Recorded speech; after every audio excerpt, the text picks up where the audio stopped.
안녕하세요. 매일 새로운 사연을 전하는 읽어주는 사연 라디오입니다. 구독과 좋아요, 많은 공유 부탁드립니다. 오늘의 사연 시작하겠습니다.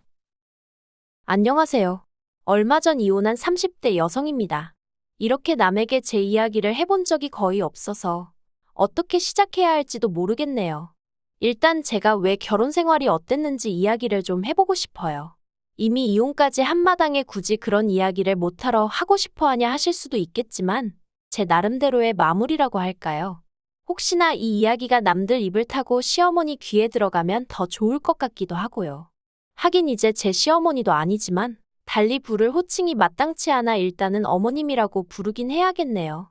아무튼 저희 어머님은 아직도 저와 당신 아들이 왜 이혼을 했는지 납득을 못 하십니다. 아니, 오히려 제 탓이라고 생각하세요. 야박하고 못된 며느리, 아마 결혼 생활 내내 어머님께 저는 그런 며느리였던 모양입니다. 하지만 어머님의 그 밑도 끝도 없는 욕심을 맞춰줄 사람이 그것도 아무 조건 없이 대가 없이 말이에요. 이 세상에 몇이나 될지 물어보고 싶네요. 친구의 소개로 만난 남편은 사람이 밝지만 동시에 내면엔 슬픔이 가득한 사람이었습니다. 처음엔 이유를 알지 못했기에 그저 감수성이 풍부한 사람 정도로만 이해를 했고요. 하지만 연애를 시작하고 얼마 지나지 않아 같이 술을 마시다가 남편의 가족관계를 알게 되었습니다. 제 어머님은 아버님의 두 번째 처였어요. 물론 정상적으로 이혼하고 재혼한 부인이라면 요즘 세상에 흉일할 것도 못 되지요. 하지만 그런 게 아니라 아버님께서 아픈 첫째 부인을 내버려 두고 지금의 어머님과 살림을 차리셨던 거예요. 그 과정에서 자식, 그러니까 제 남편까지 낳으신 거고요. 드라마에서나 나올 법한 이야기라 솔직히 저도 너무 충격이었습니다. 아무튼 이후로 첫째 부인이셨던 큰어머님이 돌아가시면서 이렇게 표현해도 될지 모르겠지만 지금의 어머님이 자연스레 그 자리를 꿰차게 되셨다네요. 문제는 아버님을 제외한 친가 쪽 누구도 어머님을 곱게 봐주는 사람이 없었다는 거지만요. 그리고 남편에게는 배다른 형제, 위로 3살 많은 아주버님도 있습니다. 그 아주버님과는 당연히 사이가 좋지 않고요.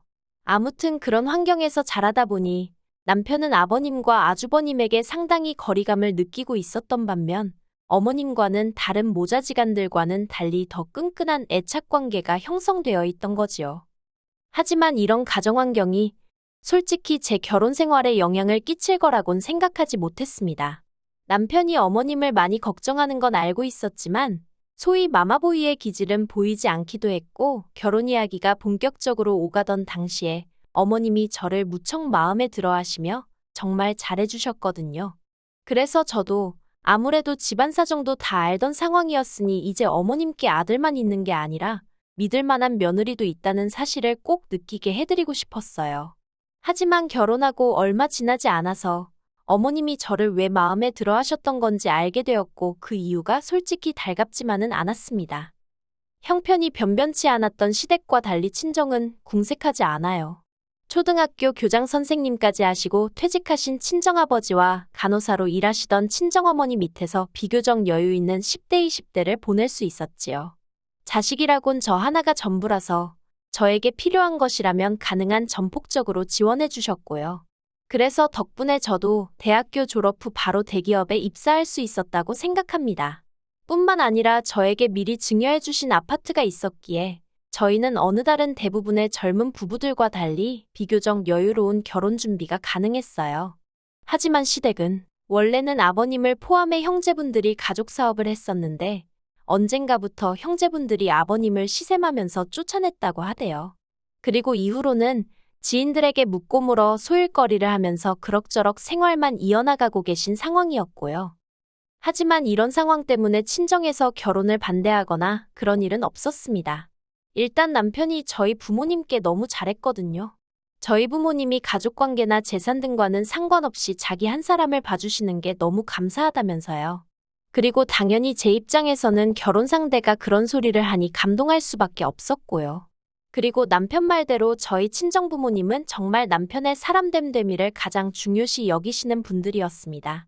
부모님이나 재산 같은 건 남편의 의지대로 바꾸고 선택할 수 있는 문제가 아니니 그런 것들로 남편을 비난할 생각은 전혀 없다 하셨지요. 그렇게 저희 두 사람의 결혼에 대해 정리해보면 저는 집을 해간 셈이었고 남편은 현금 3천의 혼수를 들고 온 상황이었습니다. 그리고 저는 제가 손해를 봤다면 손해를 본 거지. 절대 어느 면에서도 득을 봤다고는 생각하지 않아요. 심지어 앞으로 벌어올 기대 수입을 생각하더라도 남편이 다니고 있던 직장보다는 제가 다니는 직장이 비교도 안 될 만큼 구조적으로나 재정적으로나 탄탄한 상황이었으니까요. 그리고 저는 맹세하건대 마지막에 남편과 정말 할 말 못할 말이 오가던 그때를 제외하곤 이런 부분들에 있어서 유세를 부린다거나 생색을 낸 적이 없습니다. 앞으로 서로 노력하며 열심히 사는 게 중요하지. 누가 뭘 얼마나 해왔고 그런 걸 따져서 뭐 하나 싶었지요. 그런데 어머님은 그런 저를 기특하게 봐주시는 게 아니라 오히려 더 받아낼 궁리를 하시대요. 결혼 전 남편은 어떻게 보면 시부모님께는 유일한 희망이자 기댈 곳이었던 모양입니다. 아주버님은 아버님에게 배신감이 든다며 명절이나 아버님 생신같이 어쩔 수 없는 경우에만 예의상 얼굴을 비출 뿐이었지 맞으라고 해서 크게 무슨 역할을 하는 건 아니더라고요. 그리고 저는 몰랐는데 남편은 매달 어머님께 50만 원씩 용돈을 드리고 있었어요. 아버님도 모르게 말이에요. 제가 그 사실을 알게 된 건 결혼하고 2달째 되던 때였는데 어머님이 저희와 식사를 하시던 도중에 이제 며느리까지 받는데 용돈이 느는 게 아니라 어찌 줄었냐며 물어오셨기 때문입니다. 하지만 더욱더 저를 힘들게 한 건 어머님이 저에게 기대하신 게 단지 금전적인 것만은 아니었다는 사실이었어요. 어머님은 제가 친정어머니와 뭐라도 같이 하는 꼴을 못 보시더라고요. 한 번은 친정어머니와 미술 전시회를 보고 근처에서 점심을 먹고 있는데 어머님에게 전화가 걸려왔습니다. 너 어딘데 전화를 이렇게 늦게 받니? 지금 친정어머니랑 같이 있어요. 사돈이나 너나 팔자가 상팔자가 따로 없구나. 나는 이렇게 찌는 집구석에서 혼자 있는데 너 그러고 밖에 있으면 우리 아들 저녁은 언제 준비하냐? 민석 씨도 지금 친구 만나고 있대요. 저녁은 먹고 온다고 하더라고요. 너가 그렇게 싸돌아다니는데 우리 아들이 집에서 밥 먹고 싶단 소리가 나오기나 하겠니? 너도 그만 집에 들어가라. 그리고 이후로도 친정어머니와 있으면 어머님은 그걸 어떻게 귀신같이 아시곤 전화를 해서는 잔소리를 하시기 일쑤였습니다. 그래서 언젠가부턴 저도 거짓말을 하거나 전화를 받지 않거나 솔직히 시어머니와 며느리의 두뇌 싸움도 아니고 이게 뭔 짓인가 싶대요. 그리고 이 상황을 두고 남편은 제가 친정어머니랑 시어머니를 차별해서 그렇답니다. 자기 어머니, 그러니까 어머님은 딸도 없고 자기는 아들이라 저처럼 살갑게 못하지 않냐면서 저더러 친정어머니께 하듯이 어머님한테도 좀 해드리면 안 되냐 그러대요. 그리고 그때는 아 정말 그런가 하는 생각과 함께 내가 너무 생각이 짧았구나 싶어서 알겠다 했습니다. 그래서 이후로 몇 번인가 어머님을 모시고 영화도 보러 가고 쇼핑도 가고 그랬어요. 하지만 이내 친정어머니와 시어머니는 절대로 같을 수 없다는 사실을 알게 되었지요. 일일이 말하지 않아도 어느 정도 눈치채셨겠지만 하나라도 더 챙겨주고 싶어 하시고 행여딸이 피곤하진 않을지 걱정해 주시던 친정어머니와 달리 어머님은 모든 것이 당신 위주여야만 했습니다. 그리고 어떻게든 제 지갑에서 10,000원이라도 더 나오게 하시려고 혈안이 되신 분 같았달까요.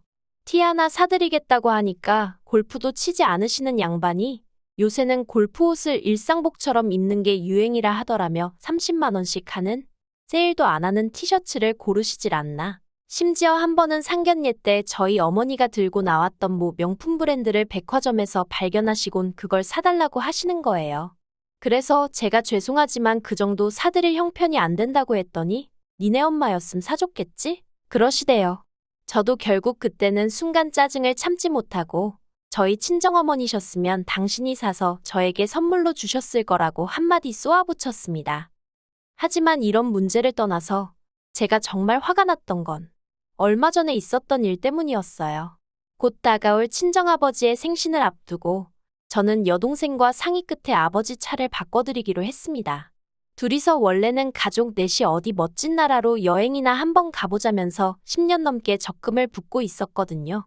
그런데 막상 여행을 가려니까 친정부모님 두 분 다 외국 가는 게 내키지 않는다 하시면서 이제 두 분 다 시간도 많으니 국내 여행이나 천천히 다녔으면 좋겠다 하시는 거예요. 그래서 그러면 어떡할까 하다가 친정아버지 차가 많이 낡았으니 그걸 바꿔드리는 게 어떻겠냐는 이야기가 나왔습니다. 참고로 저희들이 모은 돈은 4천 남짓이었어요. 그리고 저는 이 이야기를 남편에게도 했습니다. 솔직히 저와 남편은 생활비는 거의 반반 부담이나 다름없이 지출하며 생활하고 있었고, 시댁에 30만 원씩 매달 나가는 용돈을 제외하고도 남편이 저 몰래 어머님을 위해 이것저것 챙겨드리는 걸 알고 있었지만 저는 따진 적이 없거든요. 그래서 친정아버지 선물이 결정되었을 때 저 역시 굳이 숨길 이유를 느끼지 못했어요. 남편이 따지고 들 거라고 예상도 못했고요. 그런데 이게 웬걸. 남편이 그 큰 돈이 어디서 났냐면서 계속해서 부럽다는 말은 하는데 그게 굉장히 부담스럽게 들리더라고요. 그리고 이 이야기는 이내 어머님 귀에도 들어갔던 모양입니다. 며칠 뒤 시댁에서 식사를 하던 와중에 갑자기 어머님이 저더러 당신 생일을 알고 있냐입니다. 당연히 알고 있다고 2달 정도 남았네요 했습니다. 그러자 어머님이 당신은 차까진 안 바란다면서 대신 유럽 여행을 다녀오고 싶으시다대요. 저는 뭐라고 할 말이 없었습니다. 그렇다고 무건수행을 하고 있을 순 없어서 가까스로 그러시냐고 잘 다녀오시라고 했지요. 그랬더니 어머님이 그게 무슨 뜻이냐며 니들이 보내줘야 할 거 아니냐입니다. 정말 할 말이 없더라고요. 왜 저희가 보내드려야 하냐 따지기도 싫었어요. 따져봤자 어떻게 나오실지 그 레파토리는 이미 줄줄줄 외울 만큼 들어왔으니까요. 그리고 남편은 중간에서 눈치를 살살 보더니 너무 갑작스럽다면서 우리도 한번 상황을 보겠다는 이도저도 아닌 대답을 하더라고요. 남편이 돼서는 아니다 싶은 건 자기가 나서서 딱 잘라주면 좋겠는데 말이에요. 그리고 그렇게 집에 와서 저희 부부는 사흘 동안 한마디도 섞지 않았습니다. 화도 나고 답답하고 그렇다고 남편하고 이야기해봤자 그 속이 풀릴 것 같지도 않아서 제가 피했던 것도 있어요. 그리고 마침내 남편이 먼저 말을 걸어왔습니다. 가까스로 한다는 소리가 장인장모님은 이제 안 가본 곳 없이 다 다녀보셨고 이번에 당신이 처제랑 차도 바꿔드리기로 하지 않았냐? 그런데 우리 부모님은 일본 한번 다녀오신 게 전부고 다른 나라는 구경도 못 해보셨다. 그러니 이번에 저희가 적금 들었던 거 깨서 유럽 한번 보내드리면 안 되냐입니다. 어이가 없어서 그럼 당신 돈으로 보내드리라 했습니다. 그랬더니 뻔뻔하게 한다는 소리가 자기가 돈이 어딨냐대요. 그래서 없으면 못 보내드리는 거지. 원래 없으면 못하는 게 맞는 거라고 저도 받아쳤어요. 그러자 남편이 저더러 진짜 너무한다면서 장인장모님은 누릴 거 다 누리고 사시는데 자기 부모님도 그렇게 좀 살면 안 되는 거냐입니다. 어이가 없어서 제가 남편더러 우리 부모님이 누릴 거 누리고 사시는데 시부모님이나 당신이 뭐 보태준 거 있냐고. 사람이 사는 게 다 다르지 어떻게 다 같을 수가 있냐고. 능력대로 사는 거지 하고는 소리를 질러버렸네요. 그리고 그 싸움을 계기로 남편은 집을 나갔습니다. 저처럼 치사하고 더러운 여자랑은 못 살겠다며 잘못을 인정하면 그때 연락하라나요. 어이가 없어서 나야말로 당신처럼 욕심 많은 사람하곤 못 산다고 다신 들어올 생각도 하지 말라고 했습니다. 그런데 이때도 남편이나 저나 둘 다 이혼 얘기는 안 했어요. 그리고 적어도 저는 저희가 부부싸움을 평소보다 크게 하고 있다고 생각했지 이혼까지 하게 될 줄은 상상도 못했네요. 하지만 남편이 기어이 선을 넘더라고요. 며칠 만에 연락을 해온 남편은 저더러 할 이야기가 있다며 집에서 기다리라 했습니다. 그리고 어리석게도 저는 내심 남편이 드디어 정신을 차렸나 싶었기에 겉으론 툴툴댔지만 그래도 마음 한켠에선 안도를 하게 되었지요. 그런데 며칠 만에 만난 남편은 저에게 생각지도 못한 이야기를 꺼냈습니다. 자기가 곰곰이 생각을 해봤는데 제가 너무 온실 속의 화초처럼 자라서 모르는 게 많은 것 같다는 말 같지도 않은 소리를 하더니 이참에 회사 때려치고 대신 어디 못 사는 동네에 가서 어려운 사람들 돕는 봉사활동을 좀 해보는 게 어떻겠냐대요. 이런 세상도 있다는 걸 몸소 겪고 나면 마음이 한결 너그러워질 거랍니다. 솔직히 처음엔 남편이 무슨 자다가 봉창 두들기는 소리를 하는 건가 싶었어요. 그런데 남편은 계속해서 한다는 소리가 제가 저보다 훨씬 더 좋지 않은 상황에서도 정을 나누는 사람들이 있다면서 저도 그런 걸 좀 배울 필요가 있어 보인답니다. 그리고 그렇게 되면 제가 어머님 아버님에 대한 마음도 달리 먹을 수 있을 거라나요. 어처구니가 없어서 그러니까 지금 내가 마음이 좁아서 이런다고 생각하는 거냐 물었습니다.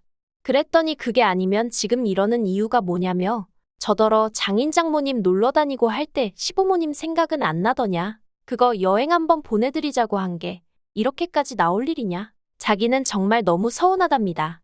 어이가 없어서 당신 부모님 형편이 여의치 않은 게 내 잘못이냐 아니면 내 친정 부모님 잘못이냐? 왜 그걸 우리가 보상을 해줘야 하는 거냐? 저도 지지 않고 소리를 질렀어요. 그리고 결국 다툼은 커져서 이럴 거면 차라리 헤어지잔 이야기까지 나오게 된 거고요. 저는 솔직히 지금까지도 제가 야박했다거나 너무했단 생각은 들지 않습니다. 남편은 제가 시댁과 친정을 차별하여 이사달이 난 거라고 끝까지 제 탓을 했지만 100번 양보해서 유럽 여행 한 번쯤은 보내드릴 수도 있었겠지요. 하지만 정말 그게 끝이었을까요? 저는 유럽 여행이 시작이었다고 봅니다. 이후로 더 큰 것을 더 자주 바라셨을 거예요. 그리고 그 기대에 부응하지 못할 때마다 저는 남편과 이런 다툼을 반복도 반복해야만 했을 거고요. 생각만 해도 끔찍하네요. 남편과 헤어지게 된 현실은 속상하고 말로 이루 표현할 수 없을 만큼 가슴이 헛헛합니다만 어쩔 수 없었다고 생각해요. 아이가 없으니 다행이란 생각도 들고요. 저는 제 분수대로, 남편은 남편 분수대로 잘 지냈길. 아니 알아서 하겠지요 뭐. 무튼 저는 잘 지내볼 생각입니다. 긴 이야기 들어주셔서 감사합니다. 오늘의 사연은 여기까지입니다. 구독과 좋아요, 알람 설정해주시면 앞으로 더 좋은 사연으로 찾아오겠습니다. 감사합니다.